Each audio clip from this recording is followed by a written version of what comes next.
अस्सलाम वालेकुम व्यूअर्स, कैसे हैं आप? उम्मीद है कि आप खैरियत से होंगे।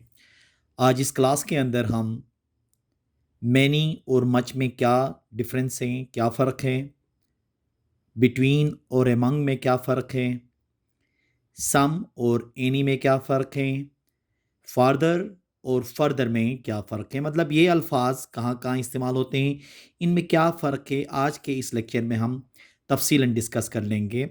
वो तमाम व्यूअर्स जिन्होंने अभी तक चैनल सब्सक्राइब नहीं किया है, आप चैनल सब्सक्राइब करें ताकि हर नया लेक्चर आपको आसानी से मिल सके। तो आइए वन बाय वन इनको हम मुख्तलिफ मिसालों से हम समझ लेते हैं। सबसे पहले हम मैनी और मच के दरमियान क्या फ़र्क है, मैनी कब इस्तेमाल करते हैं, मच कब इस्तेमाल करते हैं, वो देख लेते हैं। देखें मैनी, अब मैनी क्या है, देखें many is an adjective, many एक एडजेक्टिव है। It refers to large number of countable noun. अब यह हमने जहन में रखना है कि मैनी एक एडजेक्टिव है और वो हमेशा काउंटेबल नाउन के साथ इस्तेमाल होता है, जिनको हम तादाद कहते हैं। ठीक है, तादाद और मिकदार में फ़र्क है। तादाद जो है उसके लिए हम क्या इस्तेमाल करते हैं, मैनी। जिनको हम 1 2 3 4 करके गिन सकते हैं, उनके लिए हम क्या इस्तेमाल कर सकते हैं, मैनी का इस्तेमाल कर सकते हैं। जैसे कि देखें, there are many students in the class. There are many students in the class, क्योंकि स्टूडेंट्स को हम गिन सकते हैं, या हम ये कह सकते हैं कि वो तमाम चीज़ें जिनका जमा या प्लूरल बना सकते हैं, ठीक है, उनको हम क्या कहते हैं, काउंटेबल नाउन्स कहते हैं। और काउंटेबल नाउन्स के साथ हमेशा मैनी इस्तेमाल होता है। इसी तरह देखें, I spend many days there. अब डेज को हम गिन सकते हैं, ठीक है। इसी तरह देखें, Aslam does not have many friends. अब इसमें भी देखें, असलम के बहुत सारे दोस्त नहीं हैं, तो इसका मतलब ये है कि फ्रेंड्स भी क्या है, काउंटेबल नाउन्स हैं। तो मैनी हमेशा काउंटेबल नाउन्स के साथ इस्तेमाल होता है, ये एडजेक्टिव है। या हम आसान अल्फाज में ये कह सकते हैं कि तादाद के साथ हम हमेशा मैनी का इस्तेमाल करते हैं। अब मच देखें, much is also an adjective. Much भी क्या है, एक एडजेक्टिव है। It refers to a large amount of an uncountable noun.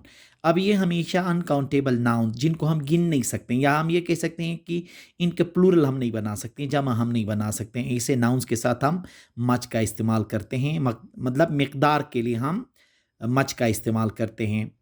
जैसे कि मिसाल के तौर पे देखें, we had so much fun. अब देखें, फन जो है उसको हम कभी भी काउंट नहीं कर सकते हैं। इसी तरह देखें, he could not earn much profit last year.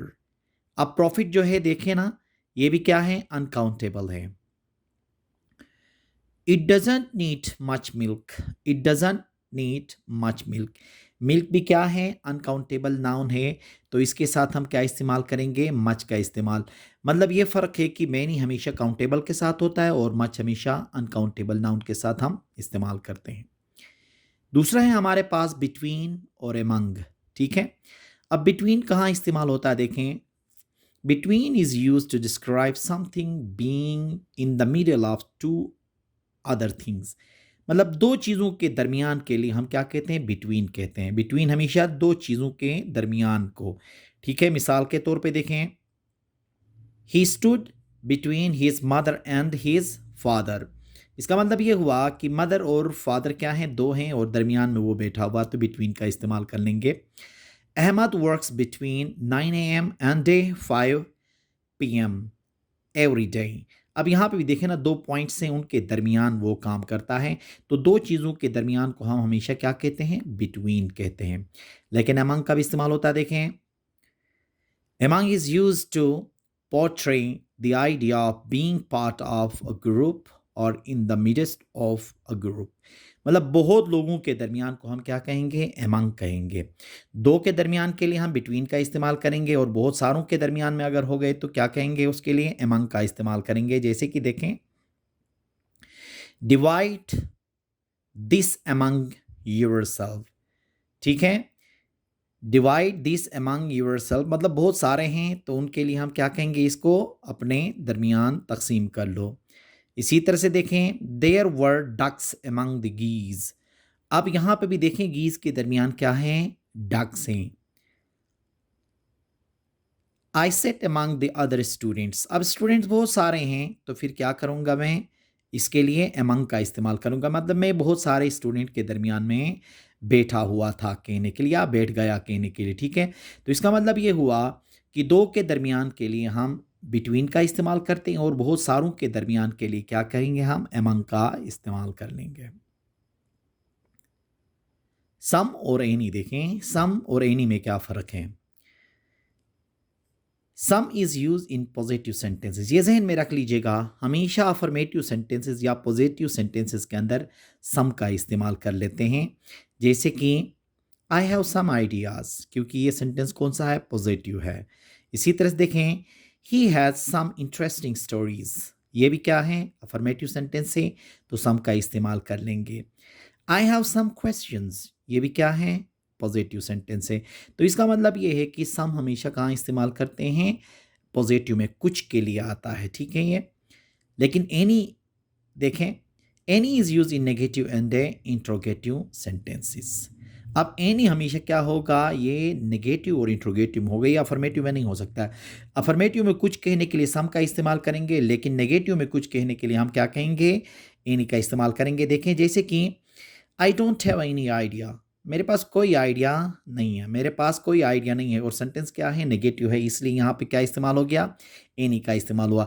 अगर इसी को ही पॉजिटिव बनाएंगे तो क्या होगा, आई हैव सम आइडियाज़ होगा, आई हैव एनी आइडिया कभी भी हम नहीं कहेंगे। सम हमेशा पॉजिटिव में आता है और एनी इंट्रोगेटिव और नेगेटिव में आता है। जैसे कि देखें, do you have any wrapping paper, अब यहाँ पे देखें ये क्वेश्चन है, इंट्रोगेटिव है, तो इसके लिए यहाँ क्या इस्तेमाल हुआ, एनी का इस्तेमाल हुआ।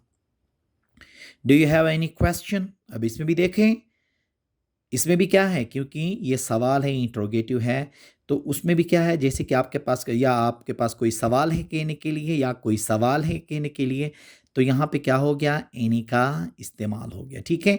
ये समझना है कि सम हमेशा हम पॉजिटिव में इस्तेमाल करेंगे, एनी हमेशा नेगेटिव या इंट्रोगेटिव सेंटेंसेस में इस्तेमाल करना है। लास्ट है हमारे पास, एक है फार्दर, दूसरा है फर्दर। इनको समझना लाजमी है, इनको कंफ्यूज करने वाले ये अल्फाज हैं। अब फार्दर देखें कब हम इस्तेमाल करते हैं। Farther means a great distance in a literal physical sense, मतलब फार्दर हमेशा दूर के लिए इस्तेमाल होता है, ठीक है। मतलब कोई भी डिस्टेंस के लिए, फिजिकल डिस्टेंस जिसको हम नाप सकते हैं, इट कैन बी मेजर्ड, ठीक है। जैसे कि देखें, शैल वी गो फर्दर, मतलब क्या हम दूर जाएं, यहाँ पे फर्दर का मतलब क्या है, दूर, फासले के हिसाब से। It's only a few step father, अब यहाँ पे भी क्या है, फार्दर स्टेप, मतलब थोड़ा दूर है कहने के सेंस में इस्तेमाल हुआ है।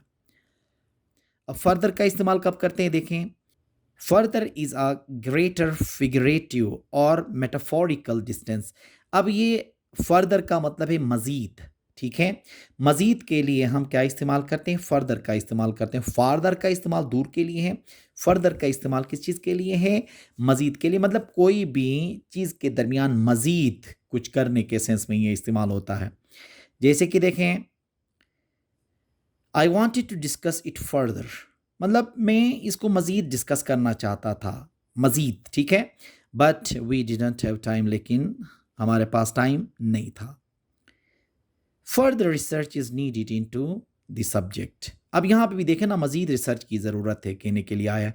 मतलब फार्दर किसको कहते हैं, मज़ीद के लिए है। फार्दर का मतलब है दूर, फार्दर डिस्टेंस के हिसाब से है, लेकिन फर्दर जो है ये फिज़िकल डिस्टेंस नहीं है, मतलब किसी भी चीज़ के, या किसी डिस्कशन होगी या कोई भी चीज़ है उसमें मज़ीद उसके लिए मतलब इस्तेमाल होता है, मज़ीद के सेंस में ये इस्तेमाल होता है।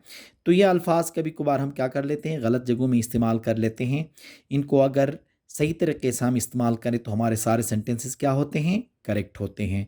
उम्मीद है कि आज का ये लेक्चर आपको पसंद आया होगा। Thank you very much.